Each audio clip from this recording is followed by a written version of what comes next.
Greetings, brothers and sisters. Shalom. Assalamu alaikum. Adastana. Pleasure to be back with you on Ports of Light Radio. Now, in today's segment, we're going to be taking a break from regular programming to bring you some, shall we say, news and current events in regards to fraternalism.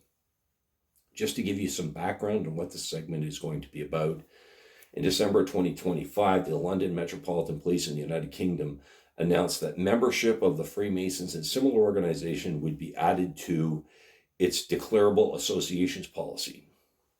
What that actually meant was officers and staff were required to declare their membership, past or present, of any organization that was deemed hierarchical or has confidential membership and requires membership to support and protect each other. I don't know about you, but I don't know how comfortable I was with that, hearing that. Now, the move prompted the bodies representing Freemasons to begin legal action over the force's decision at the High Court in the United Kingdom. Right? Now, since early January, more than 300 Met police officers and staff have declared their involvement in the Freemasons and other, as I said, hierarchical organizations. Now, my question to you is, should this be allowed?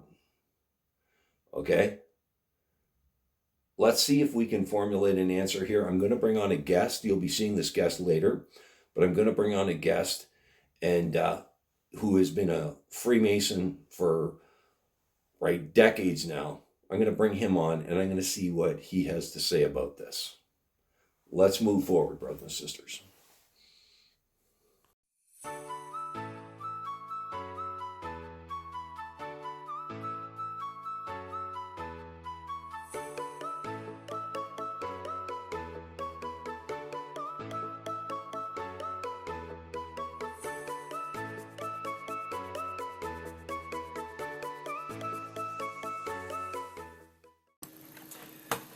So, before we go any further,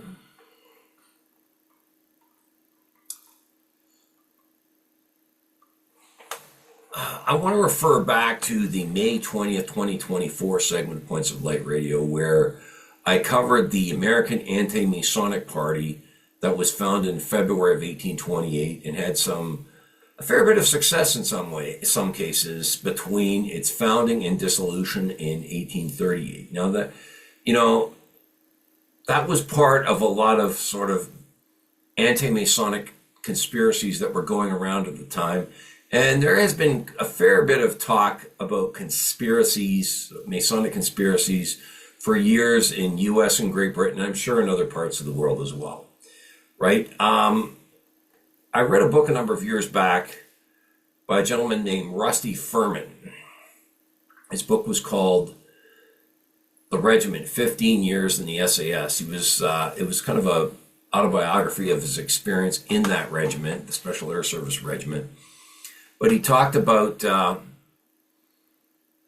I'll read and paraphrase some of what he talked about in his book when it came to promotions within, believe it or not, this is the Special Air Service Regiment, right? He said that he'd remained as a staff sergeant and operations manager. He said that it kind of struck him as odd because other people were being promoted ahead of other members of the regiment. He said he had broad experience across the board in the SAS and operations. He said he'd always done well enough on every course he was sent on and had never significantly, as he put it, fucked up, pardon my pig Latin. But he said one of the last promotions remained tantalizingly out of reach. He said nobody could question his commitment to the regiment. Nobody could question his ability, which he had proved time and again. And he said my disciplinary record, formal and informal record, were, perfect and better in many ways than these individuals who were moving up. So why was he still stuck at staff sergeant? He said, I discovered one reason for this in a conversation with some of the lads over a few beers one evening. He said one of his mates that he was drinking with from the regiment said, Rusty, you aren't in the lodge. they aren't going to promote you. Why would they? And when he asked what they were talking about, he said, if you're not a Mason, you're going to struggle to move up. He said this had never occurred to him, right? He said, I knew a few of the senior ranks were involved in Freemasonry, but I'd never realized how important it was. One of the lads said to him, look at the last few boards. The Masons look after their own, as this gentleman put it. He said, and that's how it works.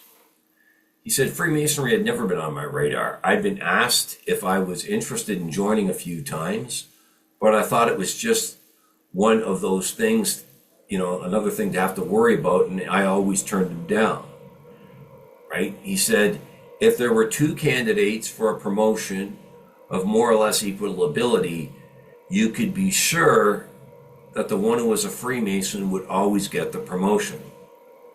He said one of the reasons I'd stayed with the SAS for so long was because I thought it was a strict meritocracy. You traveled as far as your ability took you. It turned out this wasn't really true, right? But then, this is the thing though. Rusty went on to say that there was also another reason too. He said his adopted father had been living and working in Saudi Arabia as a shipping and import and export manager.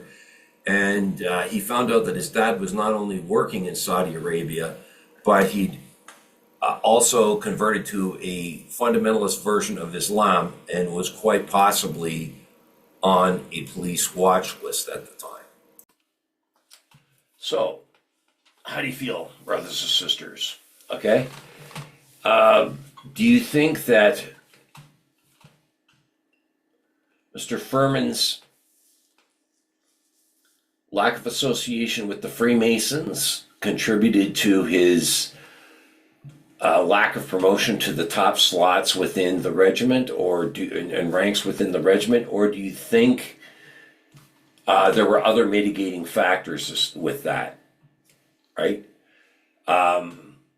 I do know that writers bring a lot of their own personal biases to these things. I do know from my experience, both within the military and in the public sector and in the private sector workforce, that there are people that get those top slot jobs and they're not all Freemasons, and there are those who don't, right? It's a sad fact when it comes to the workforce, but that's oftentimes how it works. But I'll let you draw your conclusions on that. I'm going to bring you part of a much larger conversation I had with this guest I'm going to bring on here. His name is Julian Reese. Julian Reese is in the United Kingdom, in London to be exact, and he was initiated into the Kirby Lodge 2818 under the United Grand Lodge of England in London in 1968. Okay? He is a Masonic book author. He's been a member of a number of different fraternal Masonic societies and so on. And during the course of the conversation, I could not resist asking him about this latest move on the part of the Metropolitan Police Force. So I'm going to bring you that, and then we'll see if we can draw some conclusions on this latest news. You've been in since 1968. This latest thing where the Met is making their members, the members of their force, declare their membership in Freemasonry. Do you think that's a good thing? And do you think is that anybody's business on the force? Okay. Firstly, I'm all in favor of being totally open myself about my membership. I never make any bones about it. I'm ready to admit to anybody who asks, if I'm Freemason, I'm ready to admit it. But now turn the coin over, the other side. The people who are asking, do they have the right to ask? And the answer is no, they most certainly do not. I don't care if they're private individuals or if they're government or if they're the police or what the hell they are. They don't have the right to ask. They don't have the right to ask that any more than they have the right to ask if I'm heterosexual, or if I'm Roman Catholic, or if I'm Zoroastrian, or what the heck. Yeah. So as far as I'm concerned, the asking of it is definitely ultra vires. We don't want to know about it. It's not right. It's not right. It's an infringement of civil liberties. Secondly, though, I'm not I'm not hiding anything. And the last report I read was that I think it was something like 60 police officers in London had voluntarily uh, declared their membership of Freemasonry. It's a very good thing to do, but be made to do it. I agree with Sorry, you. we're going down a totalitarian route there, and I just don't want to follow it. I agree with you. So what are your thoughts, brothers and sisters? Do you recall what I said to you at the tail end of that segment in May of 2024? Sorry, let's turn this heater off here. Okay.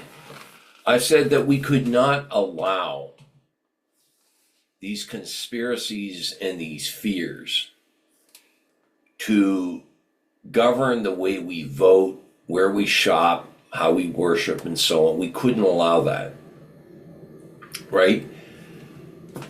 The way I see this, it's easy to deem an organization that is, as they put, hierarchical and has confidential membership and requires its members to support and protect each other, worthy of being added to a police forces or to the public sector's declarable associations policies.